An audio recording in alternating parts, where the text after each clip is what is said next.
ہاتھ کے نیچے بال آئیں گے، اتنے بال کے مطابق ہر بال کے بدلے میں 1 سال اضافہ ہوگا۔ موسیٰ علیہ السلام بولے پھر اس کے بعد کیا ہوگا؟ اس کے بعد بھی چل رہی، جب چلنا ہی ٹھہرا تو پھر میں اتنی عمر لے کے کیا کروں گا، ابھی لے کے چلوں۔ اب ملک الموت کے الفاظ بدل گئے تھے۔ اب یہ بولے تھے ملک الموت آپ کو اس مقام پر چلنا ہے جہاں اپنے محبوب کا وصل ہوگا۔ چنانچہ حدیث شریف میں الموت جسر یوصل الحبیب الی الحبیب، موت ایک پل ہے جو دوست سے دوست کو ملا دیتی ہے۔ تو آپ تیار ہو گئے، پہلے کیوں تھپڑ مارے تھے؟ اب کیوں تیار ہوئے؟ پہلے ملک الموت یہ بولے تھے کہ آپ کو دار فنا سے دار بقا چلنا ہے، تو موسیٰ علیہ السلام بولے ہم فنا کی ہی حالت میں اس وقت فنا ہو چکے ہیں، دنیا میں رہ کے بھی ذات حق میں فنا ہو چکے ہیں، پھر ہمارے کو کدھر فنا میں لے کے چلتے؟ ہم فنا سے بقا کی طرف لے کے چلتے، ہم تو فنا ہو چکے ہیں۔ بے ادبی کا کلمہ تھا ایک نبی کی شان میں، اس لیے انہوں نے ٹھپا مارو تو علماء لکھتے ہیں۔ دوسری مرتبہ جب آئے کہ اب آپ کو دوست سے ملنا ہے تو تیار ہو۔ موسیٰ علیہ السلام جب جہاد کر رہے تھے، آپ کا رب جایا بلکہ جب ان کی بنی اسرائیل بولے تھے تو اس وقت موسیٰ علیہ السلام پر شریعت کا غلبہ تھا۔ شریعت میں جہاد کرنا جا کے ہے، اس کے بعد اللہ تعالیٰ فتح نصرت عطا کرے۔ اب حضور اکرم صلی اللہ علیہ وسلم شروع سے ہی حالت فنا میں، اس لیے حضور کو ارشاد ہوا اگر کوئی نہیں چلے تو آپ تنہا تشریف لے کے جائیے جہاد کے لیے۔ جب حضور اکیلے نکل گئے تو صحابہ پیچھے دوڑ کے چلے گئے ایک جگہ اس مقام پر، جبکہ عہد سے واپس تشریف لائے تھے، ابھی زخم تازہ تھے، اطلاع ملی کہ دشمن قریب ہے۔ حضور فرمایا کہ وہی لوگ چلے جو زخمی ہو گئے۔ لوگ بولے ابھی تو زخمی حالت میں کیسے چلے؟ حضور بولے کوئی چلے نہ چلے میں تو چلوں۔ اور قرآن کہتا ہے کہ فقاتل کا لفظ ہے یا جمع کا لفظ ہوتا، واحد کا لفظ آتا، حضور کو اکیلے جانے کا حکم ہوتا۔ اللہ کی نصرت ایک کے ساتھ بھی وہی رہتی ہے جو سب کے ساتھ نہیں۔ تو یہ موسیٰ علیہ السلام پر شریعت کا غلبہ تھا اور حضور پر فنا کا غلبہ تھا، اس لیے اکیلے جانے کا حکم ہوا۔ اور غمگین جب ہو رہے تھے موسیٰ علیہ السلام قوم کی حالت دیکھ کے، تو اللہ تعالیٰ فرمایا افسوس مت کیجیے، اس لیے کہ انہوں نے جو گستاخیاں آپ کے ساتھ کی ہیں اس کا تو کچھ نہ کچھ سزا دنیا میں بھی ہونا چاہیے، ہو کے رہے گی۔ وہ آپ کی برکات کی وجہ سے ہم نے یہ نعمتیں ان کو دی تھی۔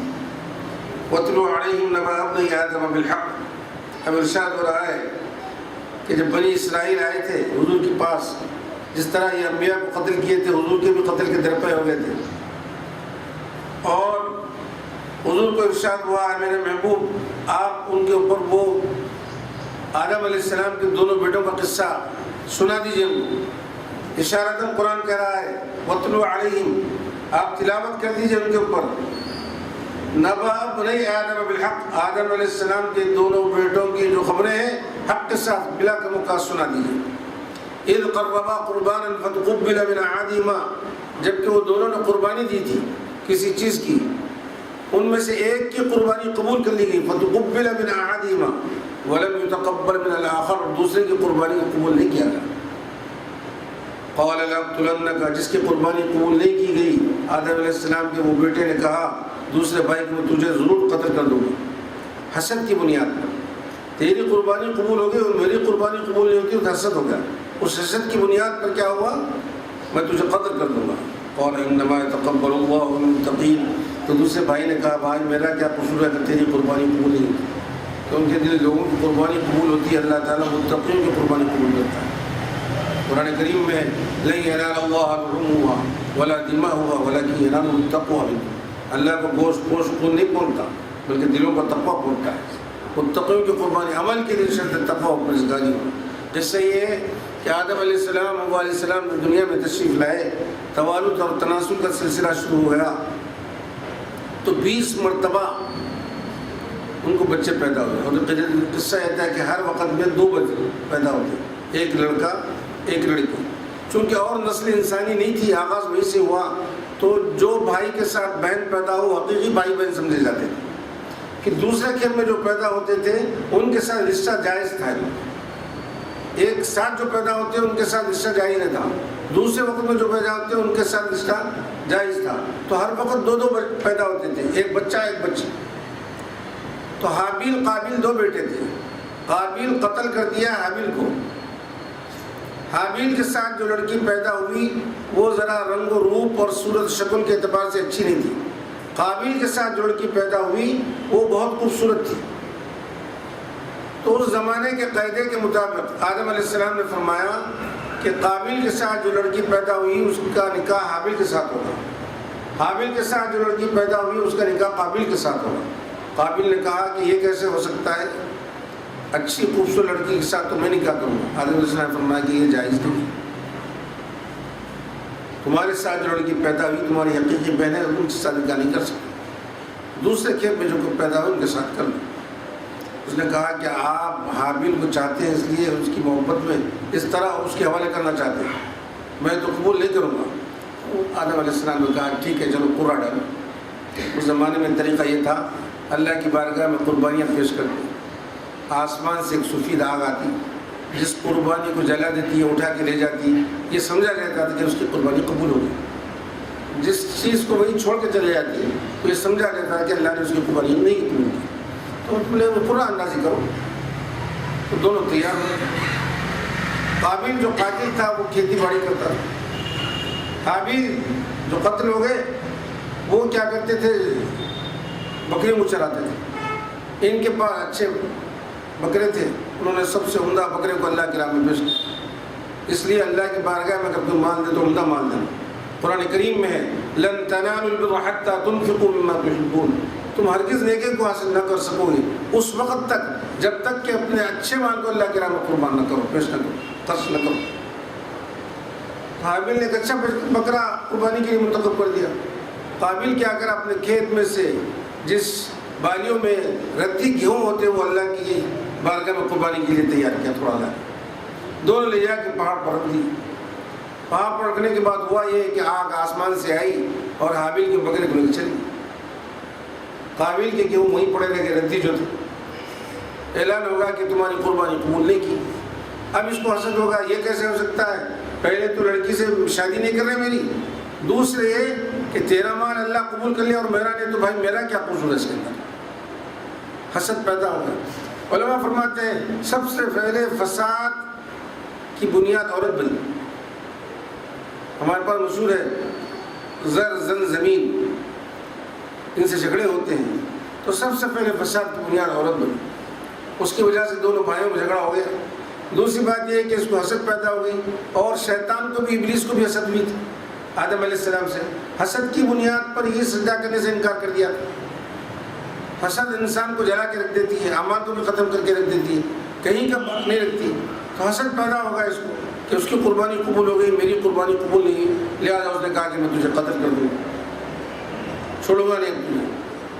اور کوئی قتل اس وقت تک ہوا نہیں تھا، نہ اس کو قتل کرنے کی ترکیب معلوم تھی، نہ اس کے بعد کے مراسم معلوم تھے۔ کہنے کو تو کہہ دیا میں تجھے قتل کر دوں گا، اب قتل کرنے کے لیے تلاش میں تھا کہ کیسا قتل کیا جائے۔ تو ابلیس کیا کرا، ایک جانور کی شکل میں آیا اور اپنے پنجے میں ایک چھوٹے جانور کو مار کے لایا، زندہ لا کے قابیل کے سامنے کیا کرا، ایک پتھر پہ رکھ کے دوسرا پتھر اٹھا کے اس کے سر پر مارا۔ تو قابیل دیکھ لیا کہ قتل اس طرح کرتے ہیں، انہیں بھی طاق میں رہا۔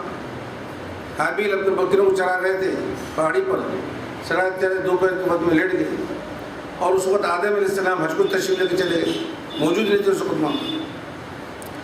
ان کو آرام کرتے ہوئے دیکھ کے ایک بڑا پتھر اٹھا کے ان کے سر پر ڈال دیا اور قتل ہو گیا۔ قتل ہونے کے بعد اب پریشان ہوگا کہ اب کروں کیا ہے، کیونکہ دفن کی ترکیب معلوم نہیں تھی۔ ایک تھیلے میں ان کی ناش کو ڈال کے 40 دن تک پھرتا رہا قابیل۔ بالآخر اللہ تبارک تعالیٰ نے ایک گوے کو بھیجا، آگے قصہ آ رہا ہے، میں تفصیل سنا دوں تاکہ ذہن میں رہے۔ کوا ایک مرے ہوئے کوے کو لایا ساتھ، لا کے قابیل کے سامنے کیا کرا ہے، زمین کھود کے جو سو اس میں کوے کو ڈال کے مٹی ڈال دیا۔ تو نے سمجھا کہ اب ایسا دفن کرنا ہے، ایسا چھپانا ہے، یہ لاش کب تک اٹھا کے لے کے دو، لہٰذا گڑھا کھود کے ڈال دیا۔ اس وقت آدم علیہ السلام موجود نہیں تھے اس وقت، تو قتل تو کر دیا۔ اب ارادے قتل کا تذکرہ چل رہا ہے، قتل کا تذکرہ آگے آئے گا، قال لأقتلنك، میں تجھے ضرور قتل کر دوں گا. قال انما يتقبل الله من المتقين. تو حابیل نے کہا بھائی اللہ متقیوں کی قربانی قبول کرتا ہے، تو فاسق ہے. ایک تو اپنی سگی بہن کے ساتھ نکاح کرنا چاہتا ہے تو جائز نہیں، دوسرے یہ کہ اپنے باپ کی بات کا انکار کر رہا ہے، تیسرے یہ کہ اللہ تیری جس کو فجور کی وجہ سے تیری قربانی کو قبول نہیں کر رہا ہے. لئن بسطت إلي يدك لتقتلني ما أنا بباسط يدي إليك لأقتلك إني أخاف الله رب العالمين. حابیل نے کہا اگر تو اپنے ہاتھوں کو دراز کر دے میری طرف تاکہ مجھے قتل کرے تو ما أنا بباسط، تو میں کیا کروں گا، میرے ہاتھ کو تیری طرف دراز نہیں کروں گا تیرے قتل کے لیے، میں اللہ سے ڈرتا ہوں جو تمام عالمین کا رب ہے. علماء فرماتے ہیں جب قابل قتل کرنے آیا تو حابیل ہاتھ پہ ہاتھ دھرے بیٹھے نہیں رہے، دفاع کا پورا حق ہے، لیکن یہ ڈرتے رہے کہ دفاع میں اگر وہ مارا گیا تو زیادتی ہو جائے گی. اب کیا کروں گا، دفاع کرنے کا تو حق ہے، اور شریعت کہتے ہیں دفاع میں اگر کوئی مارا بھی جائے تو کیا کیا جائے گا، اپنے دفاع میں مارا گیا ہے، مارنے کا تو ارادہ نہیں تھا. لیکن حابیل نے کہا کہ میں اللہ سے ڈرتا ہوں کہ مجھ سے زیادتی ہوگی اور تیرا قتل میرے ہاتھ سے ہو جائے تو بڑی مشکل ہوگی. ایسے نہیں ہونا چاہیے. بعض علماء لکھتے ہیں کہ حابیل عمر میں بڑے بھی تھے، طاقتور بھی تھے، اگر یہ ارادہ کر لے تو اس کو قتل کر دے سکتے تھے، لیکن اللہ کے خوف نے ان کو اس سے باز رکھا. انہوں نے کہا کہ اگر تو قتل کرنا چاہتا ہے تو تیرا ارادہ تیرے ساتھ، میں تو نہیں قتل کروں گا، جو دفاع کرنا ہے جس حد تک کروں گا، میں زیادتی نہیں کروں گا. جب ایسا وقت آ جائے تو خاموش ہو جاؤں. لہٰذا ہوا یہ کہ اپنے ہاتھ کو دراز نہیں کرے، اس کے قتل کے لیے اللہ سے ڈرتے رہے. انی ارید ان تبوء باسمی و اسمی کا، میں چاہتا ہوں کہ میرا گناہ تیرا گناہ دونوں تیرے اوپر ہو جائے. فتکون من اصحاب النار، تاکہ تو دوزخ والوں میں سے ہو جائے. وذالک جزاء الظالمین، اور ظالموں کے لیے یہی بدلہ ہے. فطوعت له نفسه قتل اخيه فقتله فاصبح من الخاسرین. اب تک ارادہ قتل کا تذکرہ تھا، اب جو آ رہا ہے قتل کا پورا واقعہ بیان کر رہا ہے. فطوعت له نفسه، جب بھی مجرم جرم کرنا چاہتا ہے تو ابتدا میں جرم سے ڈر جاتا ہے، ہچکچاتا ہے، رک جاتا ہے کہ کیسا کروں. چور چوری کرتے وقت، گناہ گار گناہ کرتے وقت رک جاتا ہے، لیکن اس کا نفس اس کو آمادہ کرتا ہے. جب آمادہ کرتا ہے تو جری ہو جاتا ہے اس کے بعد. فطوعت له نفسه، اس کے نفس پر قتل آتی ہے، اپنے بھائی کا قتل آسان ہو گیا، اس کے نفس نے اس کو آسان کر دیا، جری کر دیا. فقتله، پس اسے قتل کر دیا. فاصبح من الخاسرین، نقصان اٹھانے والوں سے ہو گیا. پہلے تو رک گیا کہ کیسے قتل کروں، لیکن جب نفس سے مارا، اس کو آمادہ کر دیا تو اس کا قتل کر دیا اور خسارہ اٹھانے والوں سے ہوگا.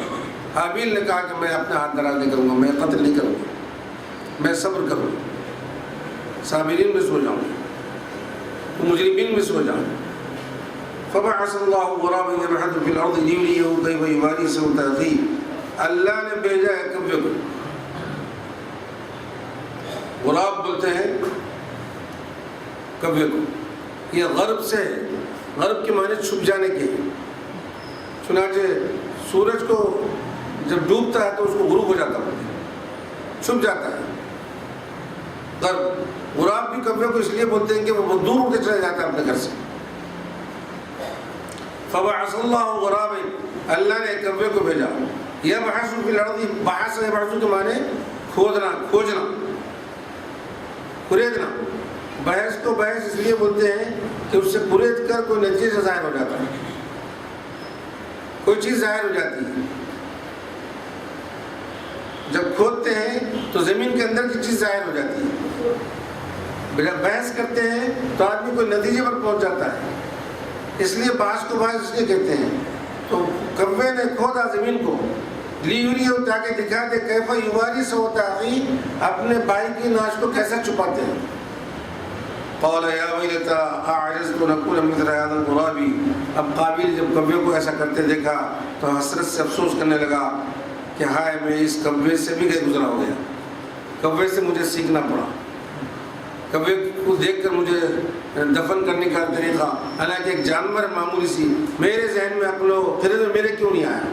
اس پر افسوس کرنے لگا. قتل پر افسوس نہیں کیا، جو قتل کیا وہ تو قتل کر دیا، بس اس پر افسوس کرا کہ کبے سے دیکھ کر مجھے دفن کرنے کا طریقہ آیا، میں خود یہ طریقہ کیوں ایجاد نہیں کیا. ان اکون مثل هذا الغراب، تو کوا ان کا استاد تو نہیں ہوا، طریقہ تو سکھایا ہے. کوئی طریقہ دیکھنے سے استاد نہیں بن جاتا، دکھانے والے کا. بس دیکھ لیا، اگر کوئی دیوار پر کوئی نصیحت لکھی ہوئی ہے، وہ نصیحت کو پڑھ کے دیوار کو استاد نہیں کہتا. اللہ نے اس کو ایک طریقہ اس کو بتا دیا. اب تک کوئی قتل نہیں ہوا تھا، پہلا قتل ہوا ہے. اب تک کوئی دفن نہیں ہوا تھا، پہلا دفن ہوا ہے. اس لیے برائی کی جو ایجاد کرتا ہے، قیامت تک وہ برائی ہونے والی جتنی چیزیں ہیں، وہ برائی ہے اول کے اوپر اس کا سب وبال آئے گا. باوجود اس کے کہ جو قتل کیا بعد میں اس کو بھی ملے گا اور اس کو بھی ملے گا. کوئی نیکی کی ایجاد کیا تو نیکی ایجاد کرنے والوں کو بعد والوں کی نیکی کا ثواب بھی ملتا رہے گا، اور ان کے ثواب میں سے کوئی کمی نہیں ہوگی. اس لیے کوئی اسی برائی کے مجرم نہیں بننا چاہیے، بڑا شرمندہ ہوگا.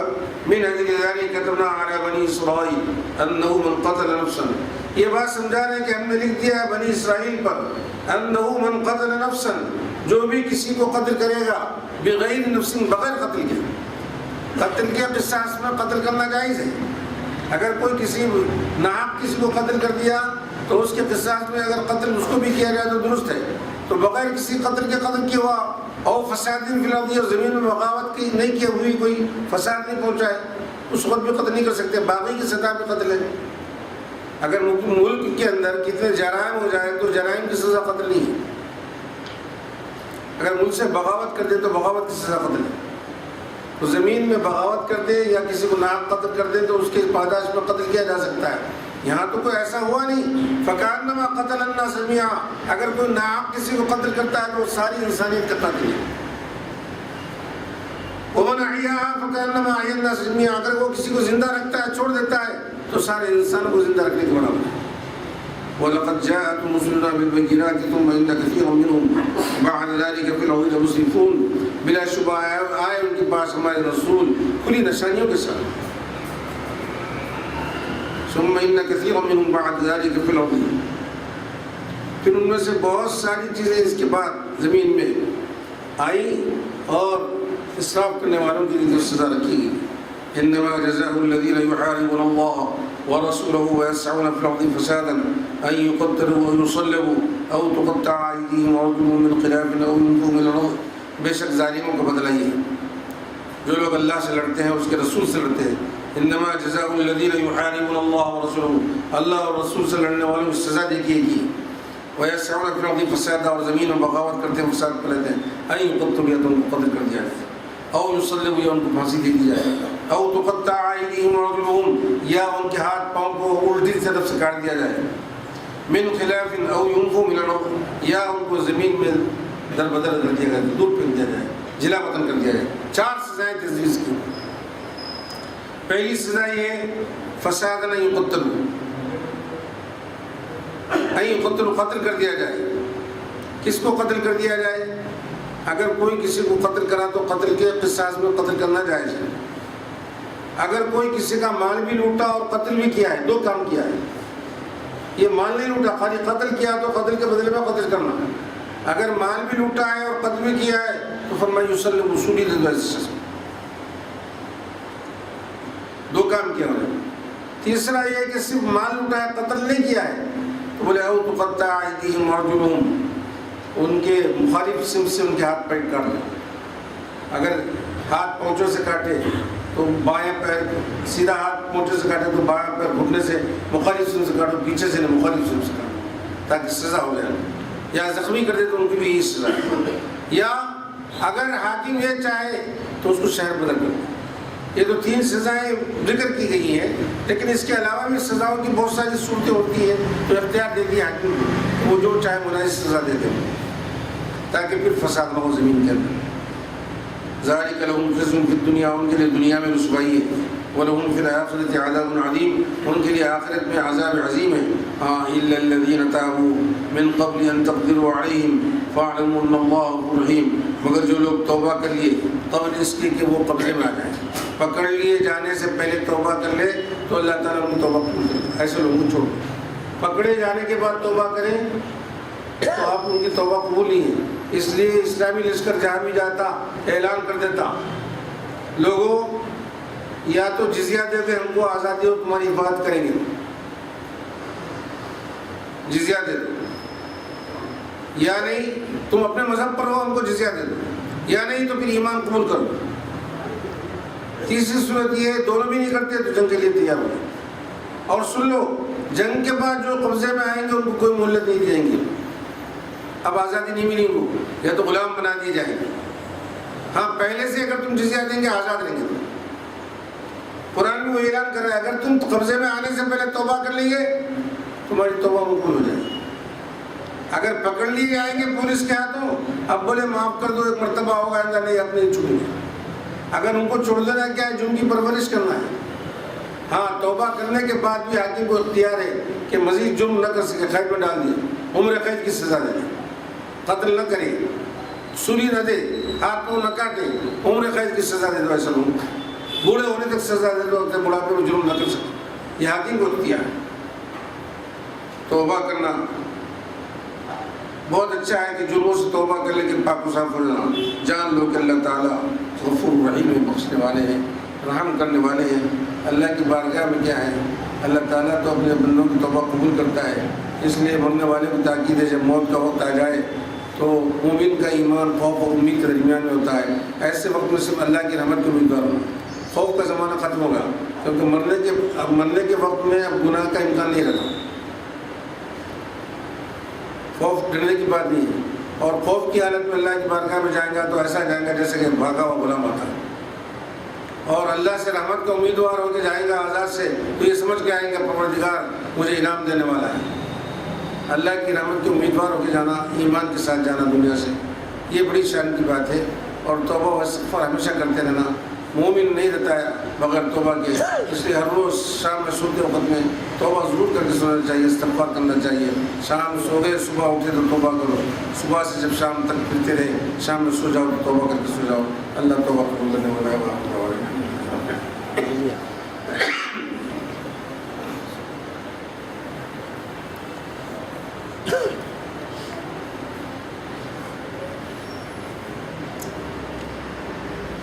درس کے بعد بزرگان دین کے قصے ہمارے ایمان کی جلا کے لیے، لیکن ایک بات یاد رکھنا، اللہ تعالیٰ نے اہل حق کو بہت آزمایا ہے، اور چھوٹی چھوٹی غلطیوں پر بڑی بڑی سزائیں دی۔ بڑے لوگوں کے لیے سزائیں بھی بڑی ہوتی۔ حضرت سفیان سے مسجد میں جاتے وقت میں سیدھے پیر کی بجائے بایاں پیر پڑ گیا، ایسی سزا ملی۔ حالانکہ تصور ان کے تو بیل ہو گیا ہے، بایاں پیر کی مسجد میں آتا ہے۔ اتنا ہی نہیں بلکہ ایسی سزا دی کہ ہمیشہ کے لیے ان کے نام کے ساتھ 100 بول کے لگا دی۔ چھوٹی چھوٹی خطاؤں پر بڑی بڑی سزائیں، بڑی بڑی آزمائشیں کی۔ دارالرسن ہر ایک کے حق سے نہیں آتی۔ اسی طرح کا ایک عجیب و غریب خطرناک واقعہ میں سناتا ہوں آپ کو۔ حضرت ابو عبداللہ اندلسی رحمۃ اللہ علیہ بہت جلیل القدر ولی گزرے۔ بغداد شریف میں حضور کے وصال کے 200 سال بعد کا زمانہ ہے۔ حضرت ابو بکر شبلی اور جنید بغدادی انہی کے معاصرین میں، بلکہ ان کے معتقدین میں۔ تو ابو عبداللہ اندلسی کے 12,000 شاگرد تھے، 12,000 مرید تھے اور 40,000 شاگرد تھے۔ جنید بغدادی اور ابو شبلی ان کی مجالس میں آیا کرتے تھے۔ اس واقعے میں یہ بتا رہا ہے کہ تکبر اور غرور کا انجام کیا ہوتا ہے۔ آدمی تکبر و غرور سے بہت جلد زمین پر آ جاتا ہے، بلندیاں پوری ختم ہو جاتی ہیں۔ ابو عبداللہ اندلسی کا ارادہ ہوا کہ کہیں سفر کریں، تو ابو بکر شبلی اور جنید بغدادی بھی ساتھ ہو گئے، ہم بھی آپ کے ساتھ سفر پر چل گئے۔ راستہ طے کرتے کرتے کئی بستیوں سے گزر گئے۔ جب ایک بستی میں پہنچے، کئی دنوں کے بعد نماز پڑھنے کے لیے وضو کے لیے پانی کی ضرورت ہوئی، پانی تلاش کرنے لگے تو ایک کنویں پہ چند لڑکیاں پانی بھر رہی تھیں۔ یہ لوگ آ کے بولے کہ پانی وہاں ہے اور لڑکیاں بھر رہی ہیں۔ ابو عبداللہ اندلسی رحمۃ اللہ علیہ بھی وہاں پہنچ گئے۔ ان لڑکیوں میں ایک ایسی حسین و جمیل خوبصورت لڑکی تھی جس کے حسن کی شاید ہی کوئی مثال نہیں، اور اس کے خود کپڑے بھی ایسے زیبتن کر کے رکھی تھی جس کی وجہ سے اس کا حضور دوالا ہو۔ ابو عبداللہ اندلسی رحمۃ اللہ علیہ کی جو نظر پڑی اس کے اوپر، اس کی محبت، اس کا عشق، اس کا حسن ان کے دل میں گھر کرنا۔